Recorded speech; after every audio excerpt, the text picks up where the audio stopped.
नमस्कार साथियों, आज की कहानी का शीर्षक है सुनो जेठ जी, मैं औरत हूँ कोई विकल्प नहीं। साथियों, यह कहानी वाकई बड़ी जबरदस्त और दमदार है। बस आप कहानी में अंत तक जरूर बने रहिएगा और अंत में अपनी राय भी जरूर कमेंट करें। तो चलिए शुरू करते हैं। सोनम अपने 10 महीने के बच्चे को नहला धुलाकर उसे तौलिए से पहुँचते हुए बोली, अरे मेरा बच्चा, देखो तो नहा धोकर कितना प्यारा लग रहा है। चलो अब मैं अपने बाबू को नए नए कपड़े पहना देती हूँ, इसमें मेरा सोना राजकुमार लगेगा। इस तरह सोनम अपने बच्चे में खोई हुई अपने गम को भूलने की कोशिश कर रही थी कि तभी उसने देखा कि उसकी सहेली, जिसकी अभी नई नई शादी हुई थी और वह अपने मायके घूमने आई थी, उसके सामने खड़ी थी। सोनम अपने बच्चे में इस प्रकार खोई हुई थी कि उसे इस बात का भी तनिक भी ध्यान नहीं था कि उसकी सहेली अपने पति के साथ उससे मिलने आई है। वह कब से अपने बच्चे में खोई उसे निहार रही थी। जब उसका ध्यान टूटा तो उसने बड़ी शर्मिंदगी के साथ उनके स्वागत की तैयारी की और उनके लिए नाश्ते पानी का इंतजाम किया। काफ़ी सारी बातें करने के बाद जब उसकी सहेली अपने पति के साथ चली गई तो लंबे समय तक वह बस उन्हें निहारे जा रही थी और उसे पता ही नहीं चला कि कब वह अपने साथ बीते उन लम्हों में चली गई जब उसके माता पिता उसकी शादी की अनेक रस्मों में व्यस्त थे और शादी के बाद विदाई के बारे में सोचकर व्यथित होकर उसके पिता उसकी माँ से बोल रहे थे, आज हमारी सोनम की शादी है मनोरमा, कल हमारी दुलारी बेटी विदा होकर इस परिवार को छोड़कर एक नए परिवार में चली जाएगी। लेकिन यही विधि का विधान है जिसे हम लाख चाहें फिर भी इसे बदल नहीं सकते। बेटियां पराया धन होती है जिसे हम माता पिता दूसरे की अमानत समझकर उनकी देखभाल करते हैं और उसे किसी ऐसे हाथ में सौंप देते हैं जो हमारी नजरों में जीवन भर उसका ख्याल रख सके। पता नहीं मोहनलाल यह कहकर अपनी पत्नी मनोरमा को दिलासा दे रहे थे या फिर खुद को। अगले दिन शादी धूमधाम से संपन्न हो गई और सोनम विदा होकर अपने ससुराल चली जाती है। ससुराल में उसका बहुत अच्छे ढंग से स्वागत होता है। वह बहुत खुश होती है, उसे अपनी किस्मत पर नाज होता है और आखिर हो भी क्यों ना, उसे प्यार करने वाला इतना अच्छा पति जो मिला है, लाड़ करने वाले सास ससुर मिले हैं, बड़े भाई जैसा जेठ और छोटे भाई जैसा देवर मिला है। उसे लग ही नहीं रहा था कि जैसे वह अपना घर छोड़कर आई है। हर माता पिता की ये इच्छा होती है कि उसकी फूल जैसी बेटी को ऐसा घर संसार मिले कि वह अपने बाबुल का घर भी भूल जाए। मानो ऐसा ही परिवार उसे मिल गया था। बहुत खुश थी सोनम। पति से इतना प्यार मिला कि 1 साल के अंदर ही वह अपने पति को एक पिता, सास ससुर को दादा दादी, जेठ जी को ताऊ और देवर को चाचा और खुद को माँ बनने की खुशी दे बैठी। घर में चारों तरफ खुशियां ही खुशियां फैली हुई थी। बहुत ही जल्द सोनम ने एक सुंदर से लड़के को जन्म दिया। सोनम अस्पताल से अपने बच्चे को लेकर घर के अंदर कदम रखती है और इधर उसका पति मनीष अपने साथ एक नई औरत को लेकर कदम रखता है और सभी से उसका परिचय कराते हुए कहता है, इसका नाम कामिनी है, आज से यह मेरे साथ ही रहेगी, मैं इससे प्यार करता हूँ, इसे हम लोगों के साथ रहने में कोई ऐतराज नहीं है और आप लोगों को भी इसके साथ रहने में कोई ऐतराज नहीं होना चाहिए। सोनम को तो ऐसा लग रहा था कि जैसे उसके पैरों तले जमीन ही निकलती जा रही थी। उसका मुंह खुला का खुला रह गया था, उसका हलक सूखने लगा था। उसे समझ में नहीं आ रहा था कि यह सब क्या हो रहा है।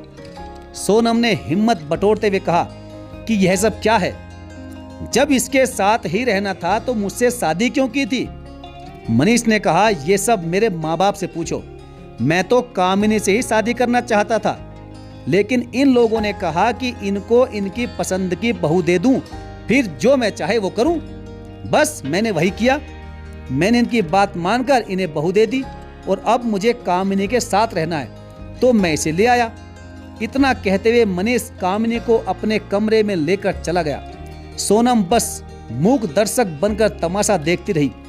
वह बस सोचती रह गई कि वह कमरा, वह सुहाग की सेज जहां उसने अपने सुहाग के साथ सुहागरात मनाई थी, और वह पूरा का पूरा सुहाग ही गैर हो चला था और उसके नसीब में रह गया था सिर्फ और सिर्फ एक अंधेरी कोठरी का एक कोना।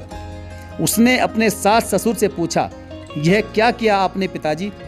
तभी उसकी सास गोमती जी ने कहा, हमें माफ कर दो बेटा, हमने सोचा था एक बार शादी हो जाएगी तो वह सुधर जाएगा, लेकिन ऐसा नहीं हुआ।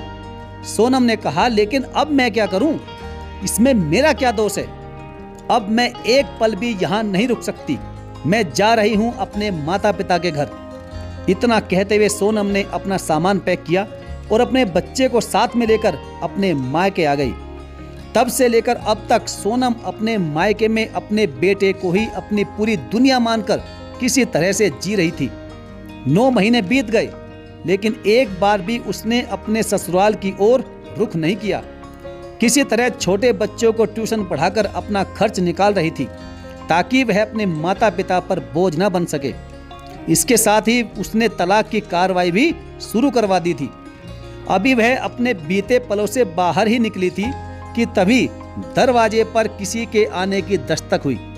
उसने जल्दी से अपने आंचल से बहते आंसू पोंछे और दरवाजा खोला तो देखा सामने उसके जेठ रोशन लाल जी खड़े हैं। झट से उसने अपना आंचल सर पर रखा और एक बगल होकर उन्हें आने का रास्ता दिया। उन्हें बैठने को कुर्सी दी और फिर अंदर जाकर अपने माता पिता और घर के बाकी सभी सदस्यों को इकट्ठा किया। तभी सोनम खुद को वहां से अलग करने के उद्देश्य से कहने लगी, मैं कुछ जलपान लेकर आती हूँ।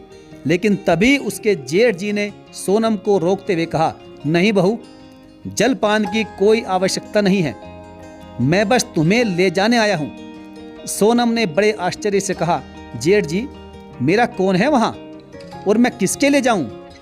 रोशन लाल जी बोले, बेटा, मनीष बहुत लाचार हो गया है, उसे शायद उसके पापों का फल मिल गया है।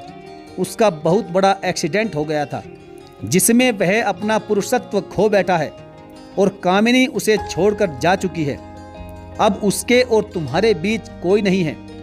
अब तुम्हारे व इस बच्चे के सिवा उसका कोई सहारा नहीं है। तभी सोनम के पिता ने कहा, सोनम बिटिया, जो भी हुआ उसे भूल जाओ। सोनम की मां ने भी यही कहा, बेटा, लड़कियों का असली घर उसका ससुराल ही होता है। पति के बिना किसी भी स्त्री का अस्तित्व नहीं है। तुम्हारा वहां जाना ही उचित रहेगा। रोशन लाल जी ने फिर से कहा, सोनम, दुनिया वाले मनीष को चैन से जीने नहीं देंगे। तुम अपने बेटे के साथ मनीष की जिंदगी में आ जाओगी तो उसकी कमी पर पर्दा पड़ा रहेगा। सोनम ने सबकी बात सुनने के बाद मजबूत शब्दों में अपने जेठ जी से कहा, जेठ जी, मैं औरत हूँ, कोई ऑप्शन नहीं हूँ। जब कोई उपाय नहीं सूझा तो मैं याद आ गई। वैसे भी आप मेरे लिए नहीं बल्कि अपने खानदान के वारिस के लिए यहाँ आए हैं। आपने सोचा भी कैसे कि आपके परिवार को वारिस देने के लिए मैं आपकी गिरी हुई बात मान लूंगी? उस समय आपका मुंह क्यों नहीं खुला जब मेरे साथ अन्याय हो रहा था? रोशन लाल जी ने सिर झुका लिया और फिर धीमे स्वर में बोले, देखो सोनम बेटा, जो हुआ सो हुआ। इस बच्चे का भविष्य अब सिर्फ तुम्हारे हाथ में है। मेरे पिताजी इसके नाम पर 10 लाख रुपए फिक्स कर देंगे, जो तुम कभी नहीं कर सकती। सोनम ने कहा, हाँ, यह तो सच है कि मैं इतना पैसा इसे नहीं दे सकती, लेकिन कम से कम मैं इसे ऐसा इंसान तो बना ही सकती हूँ कि यह बड़ा होकर आप लोगों की तरह मौका परस्त ना बने, एक सच्चा और वफादार बने। और मम्मी पापा, यदि मैं आपको बोझ लगती हूँ तो बोल दीजिए, मैं आप लोगों की जिंदगी से भी चली जाऊंगी, लेकिन उस नर्क में वापस कभी नहीं जाऊंगी और ना ही अपने इस बच्चे को जाने दूंगी। इतना कहकर सोनम वहां से सीधे अपने कमरे में चली गई। उसने तय कर लिया था कि चाहे जितने भी मुश्किलें क्यों ना आ जाए, लेकिन वह कभी वापस उस परिवार में नहीं जाएगी। तो साथियों, क्या सोनम का फैसला सही था? आपकी जो भी राय है कमेंट करके हमें जरूर बताएं। और हाँ, आपसे एक विनम्र गुजारिश जरूर है कि यदि आपने अभी तक हमारे इस चैनल को सब्सक्राइब नहीं किया है तो साथियों सब्सक्राइब करके बेल आइकन को जरूर प्रेस कर दीजिएगा। तो चलिए साथियों, मिलेंगे फिर और किसी बेहतरीन मोरल इंटरेस्टिंग कहानी के साथ। तब तक के लिए धन्यवाद। जय हिंद।